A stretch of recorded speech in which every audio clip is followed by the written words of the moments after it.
Here we are again, flying the XP-55. Was a pretty tense game, so to speak. I actually started shaking halfway through, so I figured I'd show you this, as I will be gone for 2 days.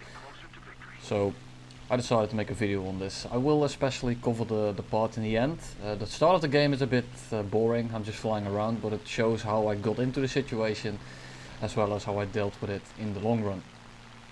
I'm sorry if I sound a bit rough. I just woke up, I have to go to work soon, so that's probably why I sound a bit different than I normally do. And for now I'm just going to be checking what he's flying. I see that he's on 109 and I'm guessing it's the G2. The G14 isn't, well, he doesn't have the Italian emblem next to it, so that's probably not what he's in. I'm gonna guess the G2. He might be in the G6 as well at this point, because he got quite a few kills with the G2 and a lot of people use the G2 to grind the G6, and here I'm hoping he goes for the bomber. But he said hi at the start to me, which to me mostly indicates that they are actually going for me, so I want to make sure that well, I don't die, which is normally the thing I go for. And here I'm just extending away. I'm trying to get some speed by diving slightly, and if he dives on me he will diminish his altitude, he will diminish his energy advantage. As he goes faster, he starts to get more drag, so the faster we both dive, the closer the energy levels become, and my energy retention is better than his. So this way I was trying to gain the upper hand. So I start turning here. This thing turns pretty well, it doesn't roll the best, but at this altitude you have a little bit less compression due to the less thick air, and it's a G6, and he breaks off. Smart thing to do, because I would have absolutely clapped him if he tried to dogfight me there.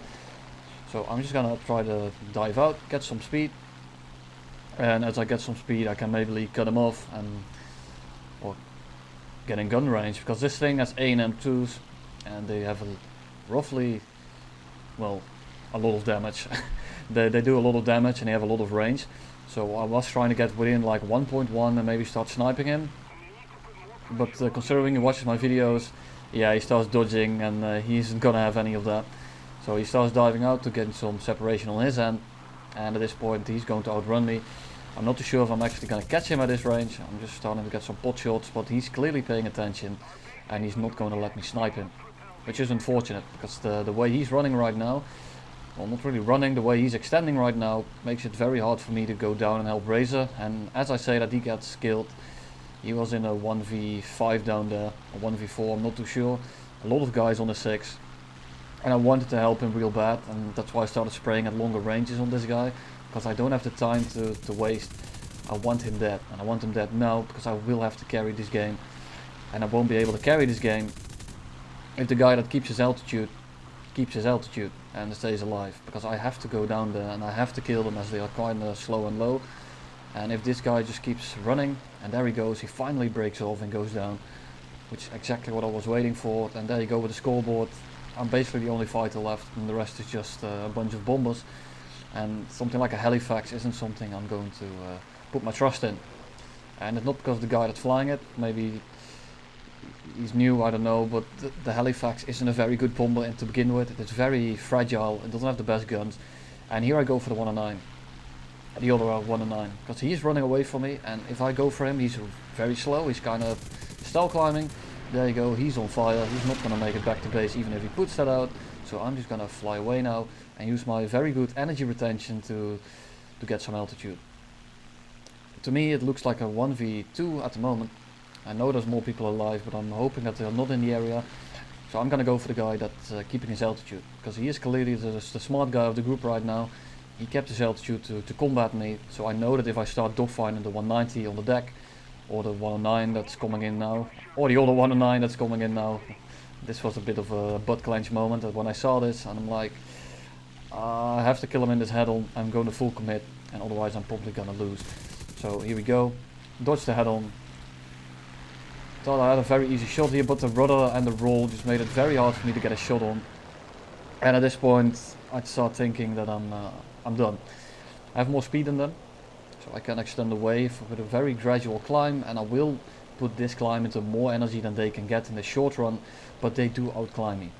So if I keep this up, they will catch me in the long run, which is something I don't want to happen. So I'm gonna extend the wave for as long as I can until they almost start catching me, and then I will start turning in. Because right now I'm going about 370, and you see that I'm still outrunning them, but the rate I am outrunning them at gets lower and lower, and he starts hosing me. Of course 1.4 kilometers, so I'm not too worried. And then at the top of my loop, when I have the most energy I can get, this is basically the biggest advantage I was going to get. Dodge the head-ons, because I'm not going to go head-on with 3 suicidal people. And we started the stall fight. That 190 is too low to actually do anything, so I will just focus on these 3 guys. And as you see, that organic polymer guy is extending away from the dogfight, which makes it very annoying. And he played it pretty well. He kept running away from me, and that's why I had to keep resetting. Here we go. I don't know how he hit that. I'm not sure how he didn't do any damage, but that's fine with me. And here we go with the second one. I don't know why they go head on in the 3v1. That's why I didn't expect it. I probably should have died there, but it is what it is. It's a 4v1 and I need to get a bit lucky for this to work. I'm playing it right, but you know, it depends on luck. It's 4v1. I can't just pull it out of my ass without any luck. Here we go, start to go for the head-on, and he dodges it. Only hit the 50 kills, a little bit higher velocity, and I couldn't get the A and M2s in, which is unfortunate. And at that point I started to shake a bit. And then I saw what they were doing. 190 is too low, the other 109 has extended too far. That guy's crit killed his engine, probably, at least I damaged his engine. Oil leak, in the long run he's going to lose. And now I can run down the 109. As I'm actually catching him for now, the 190 is coming back to me as well. But I'm not too worried about the 109 or the 190. Because well, it's a 190. He doesn't climb the best. He's not the fastest since he just did a few turns. And as you can see, that I can easily outrun him. And he's gonna try to turn around and go for his teammate. But when you're that slow, you're not gonna get out of my guns. Turning back in with the 109, with the 190 A4 as well, so it's not the best one even. So I just go up. I am basically identical, well not identical, I'm very close to the 109 F4, which is a very good dual plane, and the 190 A4 definitely isn't. So I'm not too worried about this dogfight, and I basically at this point I think I have it in the bag, and I do. And as you can tell, I'm gonna start pulling into him here. He starts to go back up. I basically say no, and I shoot his tail off. And that's 1v5. And for now I'm just gonna run to the guy that I killed the engine of. And well, that's basically the game.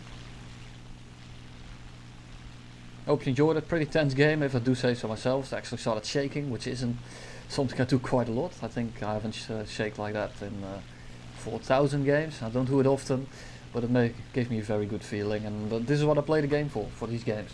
I did get a bit lucky, but arguably you can not get lucky in games like this and win. Doesn't matter how good you are, and doesn't matter how busted your plane is, you always need to get some luck when it's 1v4, 1v3, it doesn't really matter. But they played it quite well actually, and this plane just turns a lot better than them. They have the energy advantage in terms of turn rate, but I keep more energy in my turn, so if they try to throttle drop, and if they try to keep it in the vertical, they can't really win in the 1v1s, because these aren't the F4s. If they were in F4s, this would have been a lot harder, because I wouldn't have outturned them. But it's kind of a tough fight. It was a really fun one. Thank you all for flying with me, for the enemy team. And I'm sorry I didn't say hi at the start of the game, because when people say hi, they mostly do it in small letters, so they don't know it's me when you see the capitals, you know. Not everyone knows me, luckily. So I don't respond until later in the game, so I don't get a witch hunt going on at the start. I wanted to let him land, but I wanted to get the 50 cal hit in case he crashes and doesn't give me the kill, because I did crit him quite a bit ago. And there he goes, he's dead. And that's one of the tensest games I've flown in a while. Thank you all for watching. I will show the result screen now. And I will be gone for 2 days, so I can't really make a video. I'm still working on the energy management, but it's a bit of a tough one. So, hope you enjoyed it. I sure did. Thank you all for flying, and I will see you very soon.